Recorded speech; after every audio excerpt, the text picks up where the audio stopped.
to maintain and expand our edge in military capabilities and critical technologies such as cyber. 美国总统拜登公开谈话常常出现咳嗽或者是得清喉咙的状况。All three of our nations shared ability because the future. 和澳洲总理莫里森、英国首相强生宣布澳英美安全伙伴关系。拜登5分钟内咳了7次，在白宫东厅谈经济20分钟18次。社群网站上还有拜登咳嗽的标签。The data is absolutely clear. The amounts that come into their bank accounts and what amounts go out of their bank accounts. 拜登咳嗽的问题引起关注，白宫发言人萨基表示，一直以来都有医生随行，并不是大问题。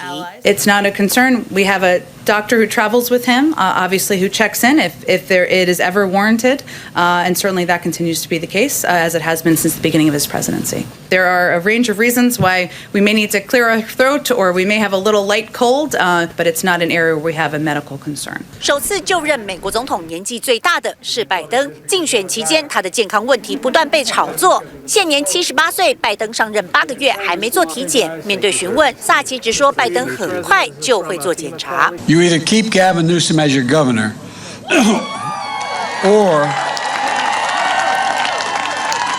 you'll get Donald Trump. TVBS 新闻倪家辉，美国华府报道。请订阅、按赞、分享 TVBS News 频道，要开启小铃铛哦。还有，下载 TVBS 新闻手机 App， 随时掌握国内外大事。